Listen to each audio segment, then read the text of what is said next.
Now we'll get into chapter 9, and it's all about professional writing. So, this is kind of like the basics of professional writing. In later classes, you'll probably get into more detail, but this is just like a starting place for you. So, when you begin to write, whether it's a press release or a memo or an email or any other writing that is in your area of interest for your professional context, you want to make sure to do these things. We'll talk about each one individually. So, research your audience. You want to make sure that you're writing in a way that suits who will be reading this document. So, if you write a press release about your company's image, and you want to send that out to a media outlet, you first need to figure out which media outlet to send it to based on who's going to consume that information. You want to make sure that you know the audience's other affiliations. If you're, for example, I always think in a political context because I am into political communication. If you are a Democratic or a Democrat, capital D Democrat, who is running for office to moderate Republicans, then you wouldn't use language that suggests you're a far left leaning Democrat. You would use language um, to not adhere, but to reflect that moderate sentiment. So if you, and conversely, if you're a Republican candidate for insert office, presidential, Senate, whatever, then you would more so lean toward your moderate side of policies and thinking if you're trying to um, be a speaker to more than just the far poles, right? So researching your audience is really important, and this is done like before you start writing, typically. If you think about non-political context, and if you think about you are a supervisor and you are relaying information about budget cuts to your faculty and or employees, then you would need to research the people who are going to be in that meeting or in that reading that document, knowing where they are, maybe what their feelings are, maybe asking around, maybe looking up online the context of your employees. You also want to be relevant. So if you title your press release or your newsletter or whatever it is with something that happened 6 months ago, that's going to be less relevant than like what just happened yesterday. So you want to make sure that you're supplying relevant information to your audience, and that doesn't just mean in a chronological relevance and a timely relevance, but that means in terms of what speaks to your audience in a meaningful way. Further, you want to understand what drives search traffic. Using strategic words is important. You don't want to use too many, like what I call buzzwords, but you do want to use strategic words. You don't want to use harsh language or language that could be seen as too direct. You'll notice like a lot of strategic language is open-ended and doesn't necessarily address a lot of the major points, but kind of goes around them. We have feelings about that, right? We can talk about ethical communication and writing too, and what constitutes persuasion and what constitutes coercion and what constitutes lying, right? We don't want to lie. We don't want to coerce. If we're trying to persuade, we want to do it in the most ethically responsible way. And that is saying truthful language, yet not damaging language. Further, you want to place your words strategically in the document. So if you're writing a news or a newsletter or a press release, for example, you want to put all of the important information at the very top, whereas the less important stuff can go at the bottom. And this is ethical communication. You don't want to use the technique of supplying information overload in order to hide information because you know that your readers aren't going to get to the bottom of the document. You want to put most relevant, most important information at the top of the document. And also make sure that it's clear, that it's very clear language. It's not like a giant run-on paragraph. It might all be important information, but you need to make sure that you keep your reader's attention.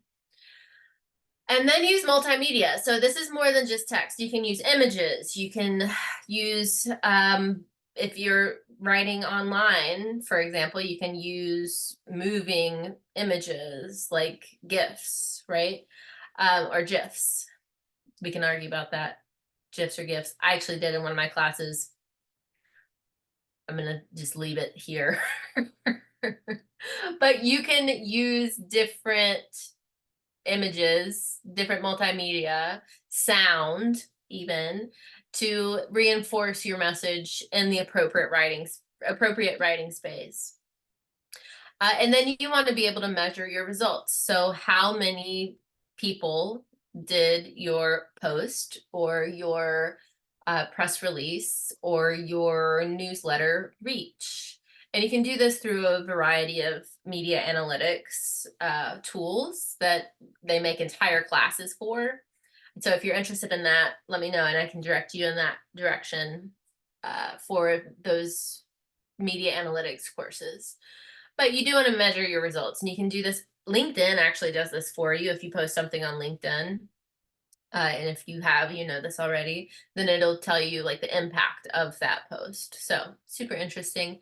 But really, it's important to be professional and strategic and also relevant to your audience in your writing, whatever that may be.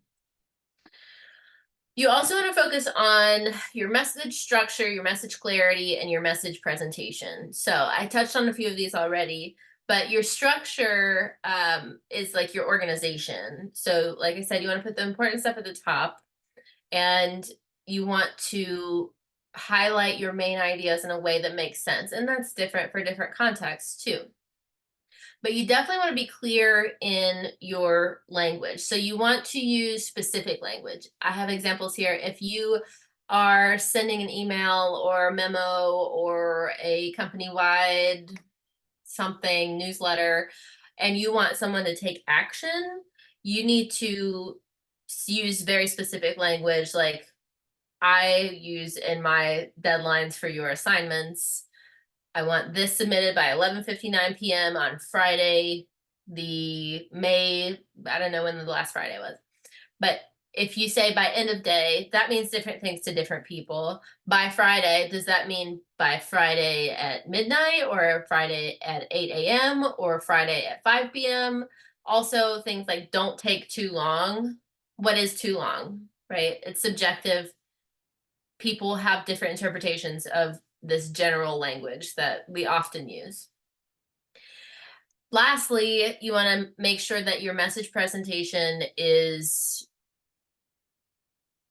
excellent in that it doesn't have any typos. If you have in a cover letter or a resume, for example, typos and misspellings and like not capitalized words that should be capitalized, your potential employer is going to see that and see that you did not pay attention to detail, meaning that it's likely going to impact your hiring success at that organization.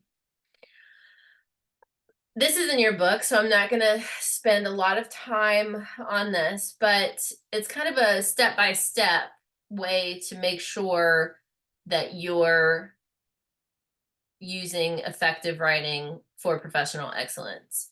You first draft, you write down your ideas. You might brainstorm before this even. This can be like a stream of consciousness even. And then you revise it to be more professional. You edit it. You might ask a friend to edit it. If that's not in an educational setting, but in a professional setting, you might shoot like a cover letter to your friend who knows the job call or something like that. But you revise it and you make it sound professional.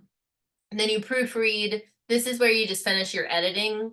You check for errors. You can use a friend. You can use different softwares to do this for you.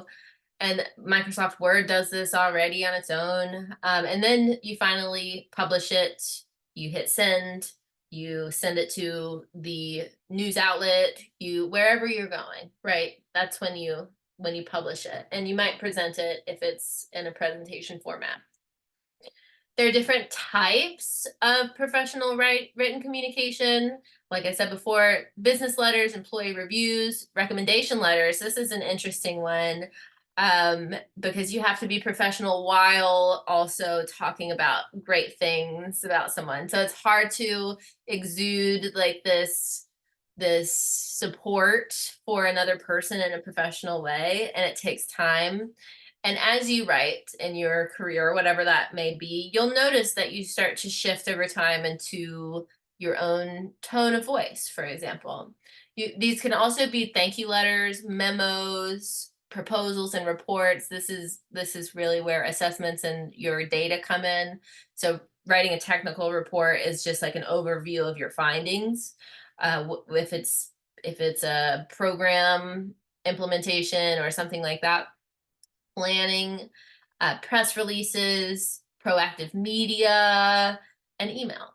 And just as a little example, this email of a recommendation letter to your right is a terrible example of professional written communication. So you'll see it's very short. It might be complimentary of the worker, but it's not professional. So I'll pause here and then we'll get into chapter 10.